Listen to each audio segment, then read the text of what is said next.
Hello gamers and welcome to Mythic Sprocketmonger Lock and Stock Part 2 of our guide videos. I'm going to be going over a couple other overlaps here that are important to know as we do some prog.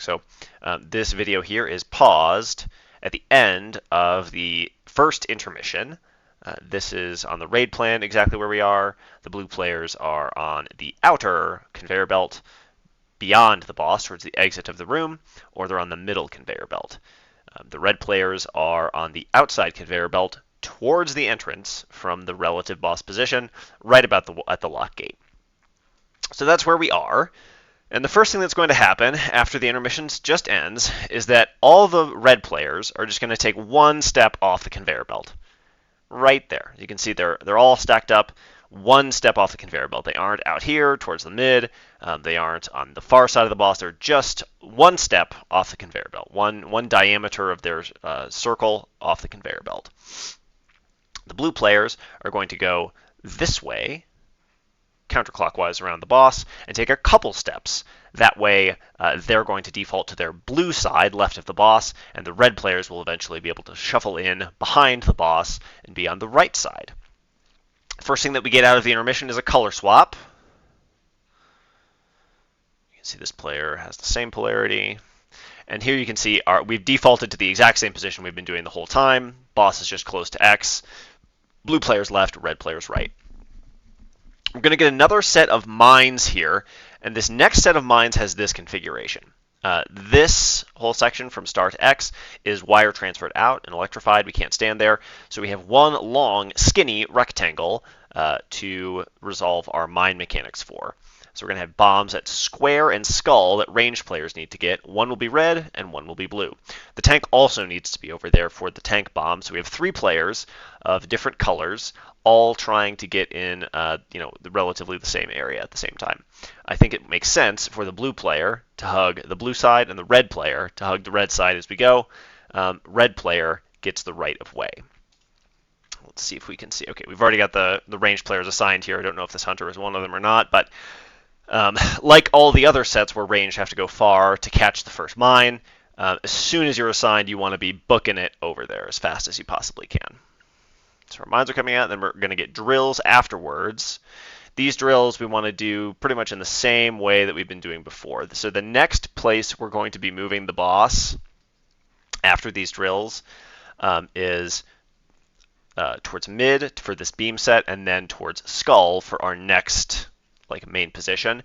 So for these drills, because the conveyor belts are moving towards the exit wall, it's totally fine just to get on the conveyor belt and ride the conveyor belt 1, 2, 3, and then step off and get back into your stack. The only consideration is that there are also mines close to the boss, and so obviously a red player soaking this one, a blue player soaking this one. So it's very important as the red players ride the conveyor belt, if they step forward and try to get back towards the boss, this blue mine is in the way. So you will either have to wait till the mine is gone, or sneak just on the inside of the mine if there are no drills there. But again, this is a good use case for why it's important to put the drills on the conveyor belt, because if you imagine a red player putting one drill here, one drill here, one drill here across this line, there's no good way for red players to get back without either going towards the blue stack or towards the blue player soaking this mine. So again, another really good use case for why it's important to put your first drill on the conveyor belt, fully on the conveyor belt. Even this is not great because it really does limit the, you can see it cuts the room that the red team has to work with behind the boss almost in half just by virtue of barely fucking this mechanic up a little bit. And so getting the timing down to knowing when the drills are spawning under your feet so that you can be stepping back onto the conveyor belt right as they go out to put it in the perfect spot is probably the most important thing to practice on this encounter for our team so far, based on my observations and having never done it myself. Okay, so you can see now here come the drills, no problem. So there you see, very dangerous moment here. A blue player is going to sneak over here, and all the red players are going to, you can see, very dangerous there. Be very careful with that. So they don't move the boss here. I think it's going to be best for us to try to move the boss towards mid here. If the timings don't work out, they don't work out. But because our next position is literally across the room at Skull, or I guess not across the room, but all the way shifted down this rectangle at Skull, or I guess what we call Skull. They have what we have as Circle marked as Skull, so I apologize for that confusion. Okay, so we're going to be moving the boss towards the entrance side of the room, and this mindset that is spawning is special. And it's special because, like previous times, we have 2 ranged players assigned for the first 2 mines, and then 2 melee players for the 3rd and 4th, respectively. But on this set, instead of the ranged players going far first, we have 2 ranged players that are going to be lagging behind the group and then moving towards the boss position after. So it's a little different. So in this situation, we're going to have mines that spawn. So this is let's see here. Here we go. This is the mines that are spawning right now. This is this set of mines, the second mines after we phase the intermission. And our wire transfer is going to be crisscross position, but the opposite one from before. So again, this is the entrance and this is the exit side of the room. This is where we're ending our intermission and doing our first mine set after intermission. This position is where we're moving the boss, and these are the first 2 mines that we need to pop. So instead of ranged players running away from the boss to pop first, ranged players will stay in the old position, soak these 2 mines, lag behind the group as the group is moving this way. 2 ranged players will go to soak these mines at Star and Diamond, and then after they are soaked, they will move back towards the boss. So this is a special set. As you can see here, let me see if I can capture it. Okay, so you saw those 2 players. Yeah, we see 2 players kind of running across. Here they are, one going this way, one going that way. And as this player turns, you can see this mine spawning right here. And that's what this player has stayed back for. You can see they're soaking second, the other player soaking first. So another thing to notice here is that the mines are already spawning and the boss isn't even close to the correct position. Part of that is because they don't move the boss to mid for the big purple beams. Another part is just that the timing is tighter. So like the first set when we move into the crisscross orientation, you must take extra care to make sure that there are no mines at your feet while you're moving. And it's harder in this set than in previous sets. But once the mines are handled, the boss is in the correct spot. It's pretty similar to the other phase 1, where we're towards the entrance door. We're just on the other side. So it's pretty much the same. You can see we got some drills there. And all the drills are on the conveyor belts here. This is excellent. If you put a drill right where the group is standing, or even right behind where the group is standing, you can see that you're fucking everybody's life, basically. There's going to be no safe place to stand. And with the big beams, that's going to be a wipe, basically. Just like the previous set, this is a beam plus rocket. The red team is closer to the rockets this time, so they use a barrier there. We get a color swap, no problem. Then it's another mine set. And that's this one. So the boss is just going to be moving across to the end. So this is the entrance side. Boss moving across between X and Moon for the next position, and then we get a easy set of bombs, all melee, no range going far, very much like the first set. You can see those mines are spawning now. This melee was catching first, nicely done. Then we get a drill set. This can just ride the conveyor belts. As you see, the conveyor belts moving left to right on my screen towards the entrance door. And so this time, it's most important that they do the L-shaped strategy. And you'll see why with the big void turrets, because we're going to get beams right after that. But again, because the conveyor belts are moving left to right on my screen, the optimum first position for a drill is going to be right behind the stack, fully on the conveyor belt. Not in the stack, not halfway on, halfway off, fully on the conveyor belt for our first one. Second drill goes over here, and then you take one step forward and drop your third drill in the L shape off the conveyor belt so you can make a quick square back onto the boss. Red team will do the exact same thing. They'll step back here, first drill, second drill, third drill, right back onto the stack.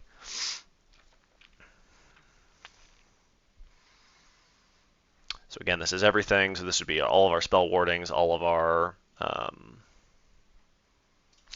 all of our immunities to soak rockets. And basically, if you stop damage on the boss here, that's excellent. Literally, you don't have to do. You can see that like somehow the boss has gotten moved over here. The tank died, or a missed taunt, or something happened. But literally, all you have to do is stay alive.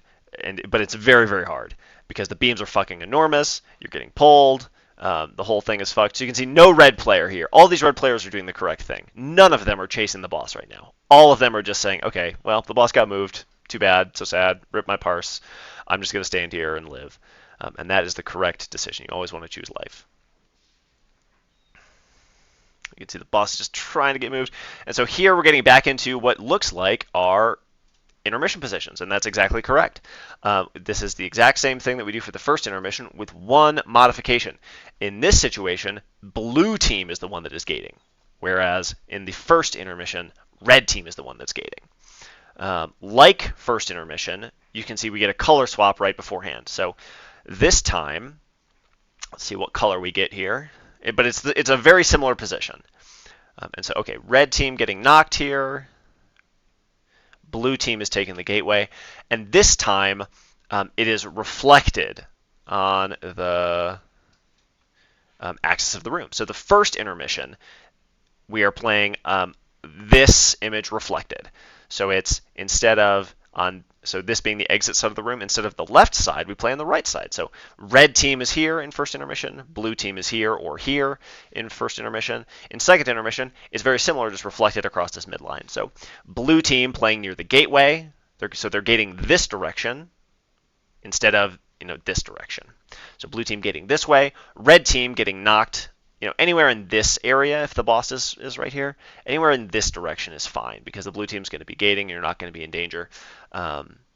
So you just want to get knocked towards like the star-ish section of the room, but it's kind of playable pretty much no matter where you get knocked, as long as it's not in this section where like the blue team is going to be playing. So let's see if oh wow, look at me go, I'm so lucky. First intermission is this, second intermission is this one. So just keep that in mind. Okay, so he's red here, so he's going to get knocked because it's the second intermission. And then it's just same as first, except reflected. Okay, and so after intermission, we're going to take a special case for our positioning. Now, for 90% of the fight, we have said that red is going to be right of the boss and blue is going to be left of the boss. And that is what our positioning is for 90% of the fight. This exact moment here is where we deviate from that positioning. And the reason is to make the void balls easier to dodge. And so in this situation, much like first intermission ending, instead of one team taking one step off the conveyor belt and the other team moving into their position by going around the boss, in this case, both teams, red and blue, will simply take one step off the conveyor belt, and that will be our new position. Red will be towards the exit from the boss, and blue will be towards the entrance from the boss. Neither team will be on the right or left positions relative to the boss as we look towards the exit. I know that this is right on my screen, but as we look towards the exit of the room, which is on the bottom of my screen, this would be left, and this would be right. Okay, so I have a raid plan to show. And here is going to be our position. Red team towards the exit of the boss, blue team towards the entrance. We put drills for the blue team left of the blue team and drills for the red team right of the red team on the conveyor belt. It is important that neither the blue or the red team goes across this line that we make with the boss. So blue drills will always go towards blue side of the boss. Red drills will always go towards red side of the boss, which is what we've been doing before. But in this case, you have to think about it a little more because now instead of the room being divided across this horizontal line, it's divided across a vertical line, so it will be different. Notice that the mines in this position are in crisscross orientation with a tank bomb in the same spot. So we'll have a red player having to run next to the blue team, and I would encourage you to stay on this section of the room as opposed to going on this section of the room because that's where drills are going to get over towards your soak. So we get a color swap here. So we've just ended intermission. Each team has taken one step off the conveyor belt, and now we're switching polarity. Blue team going towards entrance side of boss, red team playing exit side of boss. Mines are spawning. We have 2 range players going to the crisscross mines first and handling those. And now notice, this being the first drill set out of intermission, every ranged player is eligible. So every single ranged player must bait in a correct location for these drills. And notice that the conveyor belt is moving from the top of my screen to the bottom of my screen. That is, from the exit side of the room towards the entrance side of the room. So if you're a blue player, this makes it pretty easy, because all you have to do to put your drills in the correct position is be in the tight stack, and then take 1 step towards the left as drills are spawning, drop your first drill here, second drill here, third drill here, and then get back towards the stack. If you're a red player, you have to take some extra space, because if you start in the red stack, take 1 step left and drop your first drill here, your second drill here, and your third drill here, you're going to be on top of the first blue drill, and or on top of blue players, across the line that's generated from the boss, which is wrong. So you have to take an extra step back, drop your first drill, even like sort of beyond where my screen is showing, 1 drill, 2 drill, 3 drills, and then take another step towards the left as you look at the boss, right on my screen, left as you look at the boss, to get back into your stack. So you see that's what these red players are doing here. You can see that player trying to fight the pull. No red players got it there, which is pretty lucky for them, because that's a dangerous overlap. And here come our new ball mechanics. The reason why we are in this vertical orientation. You can see boss is critically low here, so this is like really a make or break it moment. And I know I don't like to talk about mechanics too much. These ones I will emphasize. If any player is struck by one of these purple-black balls, even if you are immune, even if you are bubbled, even if you're taking a huge defensive, even if you're a tank, no matter what you do, if a player is hit by these balls, the whole raid will take catastrophic levels of damage. 1 is maybe livable. That's how high the damage is. Any one player getting hit by any one of these balls is maybe livable for the raid. 2, it's a definite guaranteed wipe. Okay? Even with the boss this low. So literally, all these players, you don't have to do any damage to the boss right now. You don't have to do a single thing. All you have to do is dodge these balls. And the area that you have to do that in is the whole section that your team plays on. So when we divide the room this way, the red team has this whole area to work with to not get hit by the balls. And that's why it's really important to put our drills on the outside. We don't want to drill here and here and here, because that's going to make it much harder to dodge our purple balls. Similarly, blue team has this whole section to work with. Get off the boss, fuck your damage. It doesn't matter. The boss is going to die if we live this. So put your drills in the correct spot, and you have a huge area to work with. You can see that this player cheating even a little bit. You can see, so here's a ball that's coming through the exact blue position. So all the blue players have to move here. Once those balls are handled, before the next drill set, you just simply cross over onto the other side. In this new position, similar to the old position, blue team playing towards entrance side of the room at the bottom of my screen, red team playing towards exit side of the room at top left of my screen, and then we get another set of drills. This one, very similar to the one before, is just going to go in the conveyor belt. This one is easier for red team. Red team could just take 1 step because the conveyor belt is moving from right to left on my screen. You just drop first drill here, second drill here, third drill here, and get back in the stack.